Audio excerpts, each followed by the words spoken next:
Hello, one and all. This is my Ric Flair the Definitive Collection DVD. A recurring factor of these, a recurring feature or whatever of my reviews is of these best of DVDs. I guess I only do this if the best of has this very special thing on it, and that's a typo. I've done HBK DVD review, Rey Mysterio one, and I think it was a Steve Austin one. All three of them had typos. These are major DVD releases. And you do one for Ric Flair, 16-time world champion, and you do it again. Do you not fucking proofread these things? Ooh, shiny. Sorry, my attention span is extremely short. But do you not proofread these things before you print them? I'll read it to you. And I don't want to rant on this too much, but it just keeps happening, and it's fucking irritating.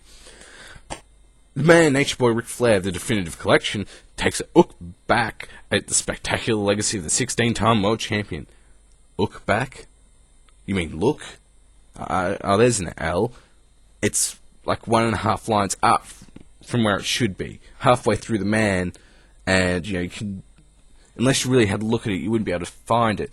The thing is, I'm like, oh, thank Christ they didn't get a typo, and then I'm reading the blurb, because usually it's in this thing here, which I'm about to read off of, as was the case with the Rey Mysterio ones and Rey HBK and Stone Cold, and then I'm reading the blurb on the back, so I didn't even read it when I bought it, I just saw it, grabbed it, got it, first day it was out, and then I'm reading it.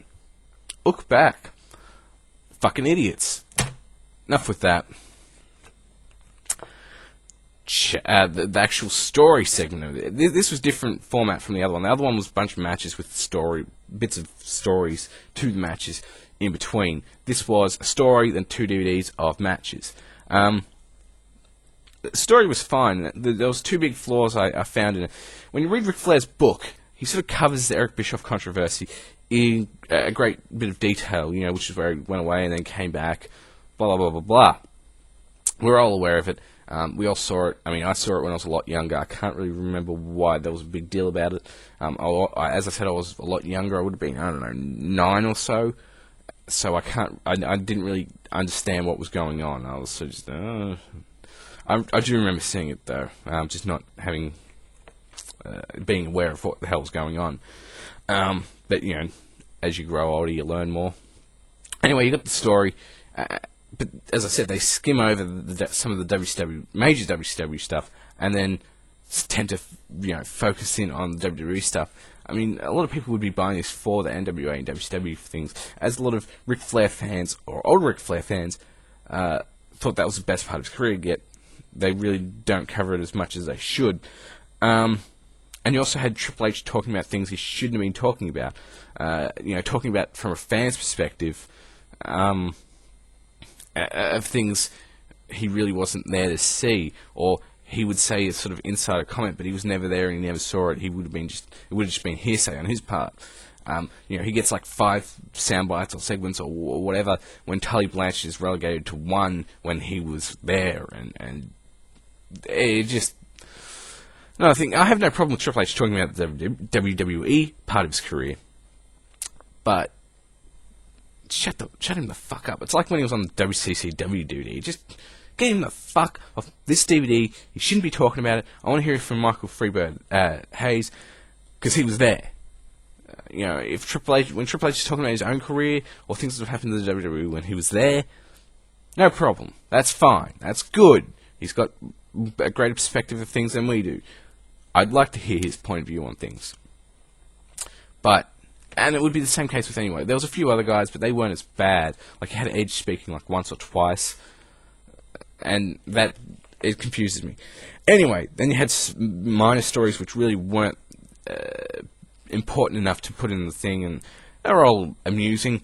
Then you had promos. All of these promos were important to his career, and they're very, very good stuff. Really good stuff. I've been speaking enough about the negative, and I'm trying to get on to the positive now. You had the matches, Jack Briscoe vs. Ric Flair from 1982, Mid-Atlantic Championship Wrestling. This was good. Only 10 minutes, but it was a fun example of you don't need to go for a long 20, 30, 40, 50, 60 minutes to have a good match. It was 10 minutes, it was good. You know, it was really enjoyable. It was like Benoit versus Regal. There was very little wasted movement, and it was just two great wrestlers doing what they do best. Then we had World Class Championship Wrestling from also 82.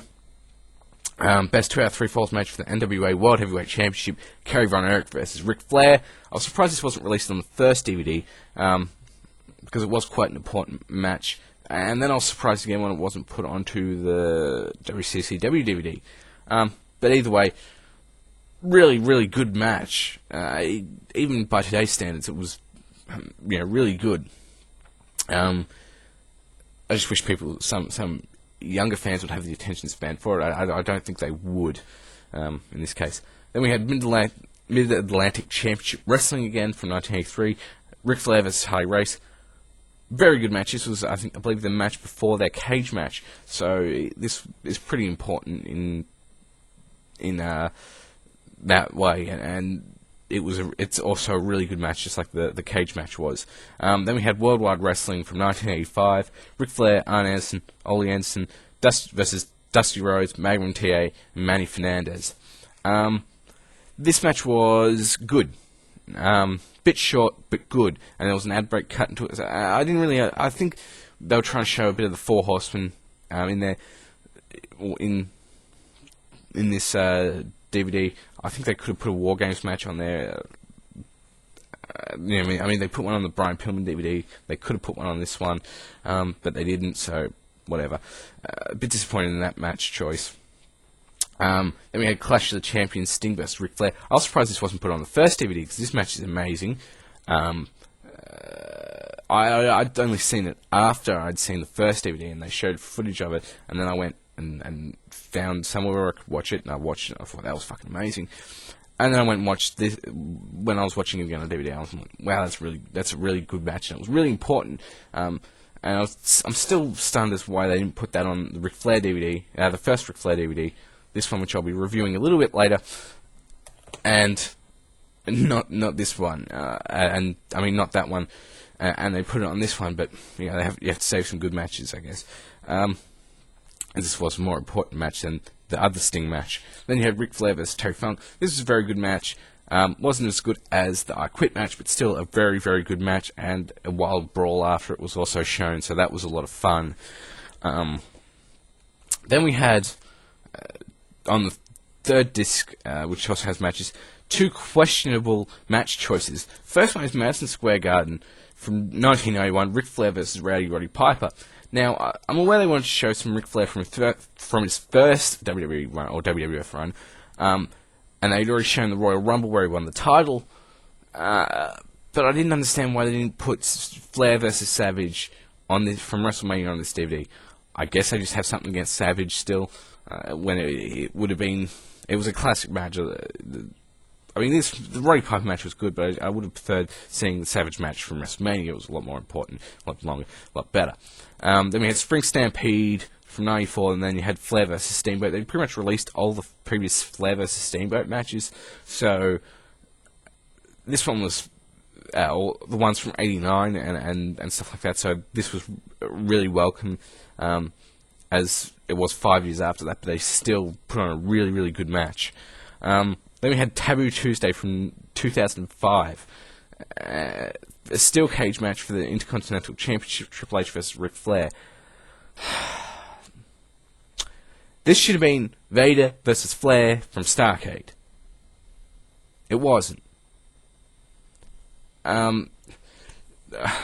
If you wanted to put something in Flair's second WWE run, you could have put Flair vs. Taker at WrestleMania 18. You could have put his Flair matches against Mick Foley, even. The I Quit match, that was a lot of fun. His hardcore match against the Big Show from ECW. Didn't. Frustrated about that. Then we had WrestleMania 24, Ric Flair vs. Shawn Michaels. We all know how I feel about that. Classic match, match of the year candidate. Very emotional. It's still emotional when I watch it now. Because when you saw how emotional the wrestlers were, you knew how emotional the moment was, and you just can't help but feel it in this match. Overall, this is a great DVD, even with those flaws. Those flaws were just basically me nitpicking at this DVD. And if there's something I'm good at, it's nitpicking. Overall, I give this DVD a 9 out of 10. Not as good as the Ric Flair The Ultimate Collection, but I'm going to do that eventually, or I'm going to do that in a minute, and I'll post it in a few days. I'll be doing a SummerSlam review, but yeah, Ric Flair Definitive Collection, amazing. Yeah, 9 out of 10.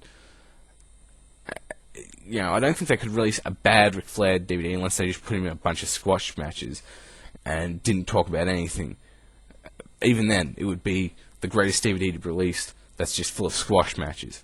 9 out of 10. It's just really good stuff. If you haven't got it, pick it up. It's a must-have, like the first one, which I'm going to review now. Anyway, later. Bye.